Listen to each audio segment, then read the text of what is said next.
हमारे चैनल को सब्सक्राइब करें और बेल आइकन दबाएं। एक्चुअली हर एक के पीछे एक हिस्ट्री होती है। जैसे अर्चना मैम का नाम अर्चना पूरन सिंह पहले नहीं था, तो इनके गुरु डाकू मोहर सिंह जो थे, हाँ गुरु जी, उन्होंने इनका नाम अर्चना पूरन सिंह रखा। पहले इनका नाम दुर्जन सिंह था। और ये ऑटो वाला हॉर्न कौन लेके आता है? इतना महंगा पांडे तेरे को ड्रम लेके दिया, तू वही भौंपू भौंपू। पुराने काम क्यों नहीं भूल जाता तू? अब तेरी तरक्की हो चुकी है।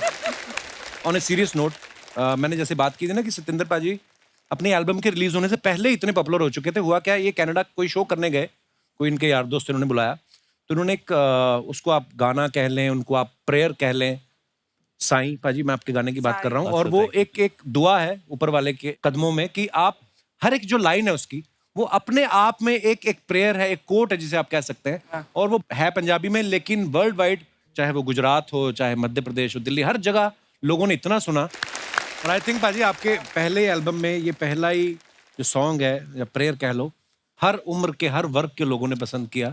इतनी खूबसूरत राइटिंग पाजी आपने की, क्या बात है, कमाल है। अच्छा मैं आपको बताऊं, सत्येंद्र पाजी का ना एज ए एक्टर जो है हॉलीवुड फिल्म से डेब्यू हुआ, ब्लैक प्रिंस, शबाना जी। और आपने देखी हो फिल्म?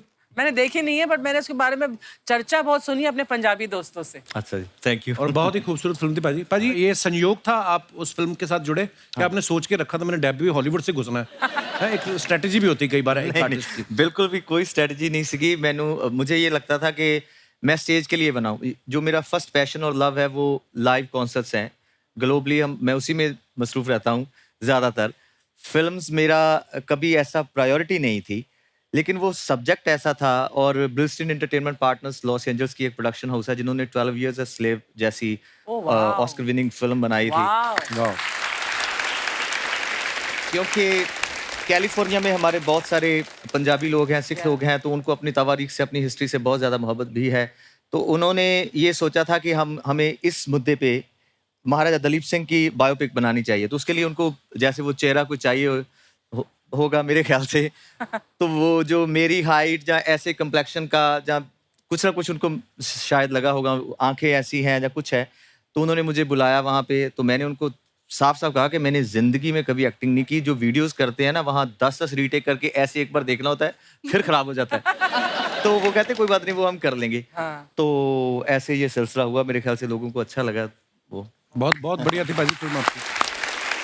नीरू मुझे आपसे एक बात जाननी है। जैसे आप लाखों लड़कों का क्रश हैं आप, इंक्लूडिंग मी। जब इतनी सारी फैन फॉलोइंग हो आपकी और आप वो सबको दरकिनार करके जब शादी करती हैं, मुझे ये जानना से पाजी जो आपके हस्बैंड हैं, ऐसी कौन सी लाइन बोली थी? मुझे ट्रिक जाननी है। इतनी खूबसूरत लड़की को शादी के लिए उन्होंने मना लिया, क्या क्या लाइन बोली होगी उन्होंने आपको? क्या थी? ही सेड के मैनू पता नहीं सी कि तू कौन आ। अच्छा उनको पता नहीं था आप एक्ट्रेस हो? उनको पता नहीं था कि मैं एक्ट्रेस। ऐसा ही क्यों होता है? ये माधुरी दीक्षित जी के साथ भी ऐसा हुआ, और डॉक्टर नैना को पता नहीं था कि वो एक्ट्रेस हैं। देखो आप। और उन्होंने कभी पंजाबी फिल्म देखी नहीं, और मुझे मिलने के बाद उन्होंने मेरी फिल्म देखी जिमी शेरगिल के साथ। अच्छा। तो मैं एक्चुअली शादी नहीं करना चाह रही थी। मुझे लगा था कि मैं सिंगल ही रहूंगी। तो क्यों की फिर? क्या मतलब बट वो जो बोलते हैं ना कि जब वो बेल्स रिंग होंगे, फीलिंग आएगी, हवा का झोंका आएगा। सीरियसली मेरे साथ ऐसा हुआ। आई सॉ हिम, अर्चना जी, और मुझे पता था कि मेरी शादी इनसे होने वाली है। मतलब मैं वो रोमांटिक नहीं हूँ, मैं बहुत ही प्रैक्टिकल हूँ। और मैंने ये मतलब ठान लिया था। मैंने अपनी मम्मी को भी बोल दिया कि आपको नानी बनना है, मैं बना दूंगी, बट मेरी शादी नहीं होगी। सीरियसली मैं अब अडॉप्ट करने वाली थी, बट ठीक है, वो भी ठीक है, चलो। But I didn't want to get married. तो पहली बार जब मिले तो किस शादी के ही हिसाब से मिले? हाँ, मेरी सिस्टर उनको काफी साल से जानती है। नॉट एनीवेज शी ट्रिक्ड मी, और वो आए, और yeah, he's quite hot also. प्यार हो गया, शादी कर ली। तो चाहे जानबूझ के बोला हो, मैं तो जानता नहीं, अंदर जाके बोलते हो यस आई नीरू बाजवा, क्या पता है ना? ये भी हो सकता है। लड़के बड़े चालू होते हैं। हाँ, being a boy I can. अच्छा ये आपके मन में, जैसे नीरू ने बोला कि हवाएं चली, हवा का झोंका आता है, हमें तो प्रेशर ही आया माँ की तरफ से, लड़कों को था मुझे पता नहीं आता होगा। आपको ऐसा हवा का झोंका आया था? नहीं, परमीत को आया होगा, मुझे बिल्कुल नहीं आया था। कहाँ घेरा था? आई मीन कहाँ मिले थे परमीत सर आपको? एक बहुत दर्दनाक कहानी है कपिल, फिर कभी। देखा, सुनाती ही नहीं है कभी। दोस्तों, आगे बढ़ने से पहले वक्त है फिल्म के डायरेक्टर साहब को मंच पे बुलाने का। आप सबकी जोरदार तालियों के बीच please welcome director Vijay Kumar Arora. Sir, बहुत बहुत स्वागत है आपका। प्लीज विराजमान हो जाइए। और सबसे पहले तो आपको बहुत बहुत मुबारकबाद सर। हमने आपकी फिल्म का ट्रेलर देखा, बड़ा कमाल का है, बड़ा रेलेवेंट टॉपिक है, वो बहुत होता है हमारी सोसाइटी में ये, और सालों से होता आ रहा है। और जब लोग फिल्म देखेंगे तो वो समझ जाएंगे मैं किसकी बात कर रहा हूँ। जब आप ट्रेलर देखते हैं, शुरू में लगता है एक रोमांटिक कॉमेडी है, और उसके बाद इतना सीरियस टॉपिक लेके जो आपने ये मुद्दा उठाया, बाकमाल है सर। मुबारक आपको बहुत। Thank you sir. आपकी लुक बड़ी कमाल है विजय सर, कसम से। ये जो आपने फुल स्लीव दाढ़ी रखी है ना, ये कोविड की देन है। कोविड चला गया, किसी ने आपको बताया नहीं? एक यही थे, मास्क लेके घूमते रहते थे सेट पे। ऐसी आपको पता नहीं नीरू, आदमी लोग ना दाढ़ी बड़ी ऐसी लुक तभी रखते हैं जब कोई लड़की बोल देती ना कि आप पे ये बड़ी सूट करती है। अरोड़ा साहब, आपको किसी ने ऐसा तो नहीं बोल दिया कि? पर विजय सर के बारे में, ये इनको सब दादू कह के बुलाते हैं। हाँ। सर, इसके पीछे क्या रीजन है, क्यों दादू कह के बुलाते हैं? पता नहीं सर। अब दाढ़ी काली करके देख लो, क्या पता चाचू कहना शुरू हो जाए। पर ये दादू का नुकसान बहुत हुआ मेरे को। अच्छा जी। हाँ, क्योंकि ये बहुत पहले से 25-30 साल पहले से शुरू कर दिया था दादू दादू दादू। अच्छा जी। तो इसकी वजह से बहुत कम काम मिला। लोग बोलते कोई बुड्ढा होगा कम या काम कैसा। मिला? आपने कितने हजारों म्यूजिक वीडियोस कर दिए, 5 फिल्में डायरेक्ट कर दी हैं आपने, और हिंदी पता नहीं कितना सारा काम करके बैठे हैं। और क्या काम करना है? भगवान को लेके फिल्म बनानी है आपने? और क्या होता है काम? हमारा सौभाग्य, आज हमारे शो पे आए हैं, पहली बार आए, लेकिन बहुत सारा काम विजय सर कर चुके हैं। और मुझे मिलके पता चला कि ये भी अमृतसर से बिलोंग करते हैं। क्या शहर है ना वो, क्या टैलेंटेड लोग निकलते हैं। अब देखो पर ये जो कंट्रास्ट है ये बिल्कुल ही, और आपके पंच पे पंच एक, अब तुसी वैसे सोच के होने हैं या ऐसे ही बनते हैं? This is very incredible. पाजी, मैं तो ये भी नहीं सोच के किया था, मैं तो सिंगर बनने निकला था घर से। वो बोलो ऊपर वाले की प्लानिंग होती कोई नहीं। His punches are like, अभी तो मेरी मम्मी को नहीं आपने सुना कभी? सच गारंटी।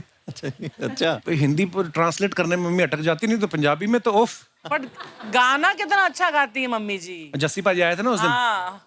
तो उन्होंने गलती से माइक पकड़ा माइक दे दिया। है आंटी जी भी एक पहरा गाएंगे, कंतरा गाएंगे, उसके बाद आंटी जी नहीं गाया।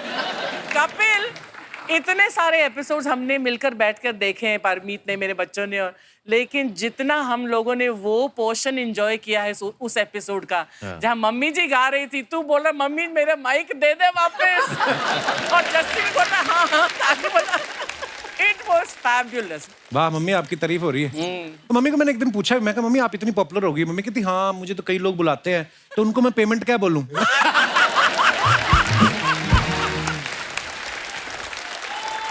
मेरी मम्मी जिसको बोलते ना,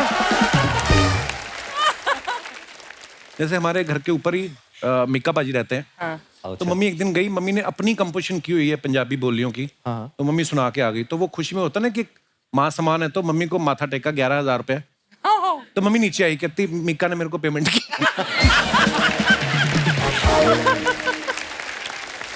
अच्छा, कली जोटा एक वर्किंग विमेन की स्टोरी है जो हमारे देश में शायद बहुत सारी महिलाएं फेस करती होंगी। कभी हमने शायद अरोड़ा साहब ये मुद्दा जो इतना रेलेवेंट है और इतनी ये बुराई है हमारी सोसाइटी की, पता नहीं आज तक किसी का इस पे ध्यान नहीं गया, पर आपने इस मुद्दे पे फिल्म बनाई है। जो औरतें घर से काम करने जाती हैं, अगर वो बन ठन के रहती तो लोग उसका कैसे गलत मतलब निकालते हैं। लोगों के छोड़ो, अपने खुद के रिश्तेदार, कोई जब घर से बच्चा बाहर निकलता है, कोई भी है ना, लड़की खास तौर पे, तो किस किस तरीके से उसको परेशान किया जाता है। तो मेरी अभी सर से बैक स्टेज भी बात हो रही थी। छोटा सा नाम है मेंटली हरेसमेंट। मेंटल हरेसमेंट किस लेवल पे होता है, लोग और जो करते हैं उनको भी समझ नहीं है। जो स्मॉल ये टाउन सबसे के बड़ी लोग प्रॉब्लम हैं है कि हमने किया क्या, रेप नहीं किया, कुछ नहीं किया, तो ये हालात है। और ये 121 देशों का सर्वे है जिसमें 22% लेडीज के साथ ये हुआ है। कुछ लोग बोल पाते हैं, तो ये कभी चीज़ बड़ी हुई नहीं, वो चल रहा है जैसे ही चलता आ रहा है। एटलीस्ट इसका मतलब ये मिरर है, थोड़ा सा कोई देख ले, जो समझ ले कि हाँ भैया ये हमारी गलती है, हमको ऐसा नहीं करना चाहिए, उनकी थोड़ी रिस्पेक्ट करना चाहिए। आपके 2 गंदे लफ्जों की वजह से किसी की ज़िंदगी बर्बाद हो सकती है, कोई फैमिली ख़त्म हो सकती है। कौन किस ट्रॉमा से निकल रहा है। अगर हर इंसान यही सोच लेना कि यार मेरी माँ, मेरी बहन, मेरी भाभी या मेरी बेटी घर से बाहर जाती काम करने, अगर थोड़ा सा भी सेंसिटिव हो जाए हम इस बात को लेके, पर हो सकता है ये फिल्म के बाद अगर थोड़ा सा किसी का ध्यान जाए Yes, और yes. थोड़ा सा भी कोई बदलाव आ जाए तो ये बहुत बड़ी चीज है। Great subject, very nice. अच्छा, हमने ट्रेलर में देखा नीरू और सतिंदर पाजी दोनों स्कूल में टीचर हैं। ये टग ऑफ वॉर खेल रहे हैं, एक दूसरे को खाना खिला रहे हैं, साथ में रोमांटिक डांस कर रहे हैं। मतलब बच्चों को पढ़ाने के अलावा जो जो होता कर रहे हैं। मेन काम छोड़ के बाकी सब हो रहा है। आप जब स्कूल में थे पाजी, ये सवाल आप दोनों से है, आप स्कूल में सीरियस स्टूडेंट थे ये शुरू से क्लियर था नीरू आपको कि मेरे को तो बढ़िया एक्टर बनना है? नहीं, शुरू से क्लियर था। मुझे लग रहा था कि मैं अपना टाइम बिल्कुल वेस्ट कर रही हूँ, बट जाना पड़ता था। मैं बंक बहुत करती थी क्लासेस, और मैं आज भी मेरा कोई स्कूल फ्रेंड नहीं है, क्योंकि मुझे लग रहा था कि मैं तो जा रही हूँ इंडिया, मैं एक्ट्रेस बन रही हूँ, यहाँ पे मेरा कोई नहीं है। बट मैं अपनी बच्चियों को पढ़ाऊंगी, यूनिवर्सिटी भेजूंगी। पर आपने कनाडा की 10वीं PhD के बराबर है। अच्छा, हमने ट्रेलर में एक और चीज देखी, आप सतिंदर पाजी के साइकिल के साथ साइकिल जोड़ रही हैं। छोटी छोटी चीजें जो होती थी 80s 90s में ना, कभी आपके साथ ऐसा हुआ कि आप स्कूल में गई हो, आपकी स्कूटी पे किसी ने अपना नंबर लिख दिया हो? वहाँ पे वो वैलेंटाइंस डे होता है ना, हाँ, तो यहाँ पे भी होता है। यहाँ पे भी होता है। तो वहाँ क्लासेस में वैलेंटाइंस डे पे सब बच्चे एक दूसरे को कार्ड्स देते हैं, एंड देन अगर किसी को क्रश था किसी पे तो नाम नहीं लिखते थे, बट से I love you, your secret admirer. तो ऐसे एक दो आ जाते थे कभी कभी।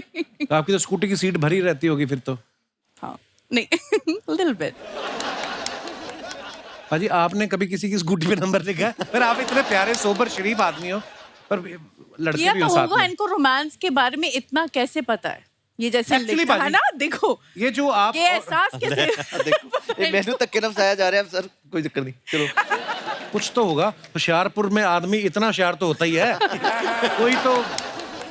अमृतसर जिन्ना नहीं जी। अच्छा जी, ये तो सारा मेरे पे बिल पाड़ देते हैं, देखो आप। अच्छा, सतिंदर पाजी का जैसे इन्होंने अभी खुद ही कहा कि मेरा फिल्मों में एक्टिंग करना कभी मेरी प्रायोरिटी नहीं थी, तो विजय सर जैसे पाजी का तो इंटरेस्ट था नहीं, तो इस फिल्म लिए आपने फिर इनको कैसे बनाया? स्क्रिप्ट दिखाई थी कि नीरू की फोटो, मतलब क्या क्या देख के इन्होंने हाँ किया? फिर फोटो देख के दादू की shot. For more updates, subscribe to our channel, click the show links and enjoy watching the videos.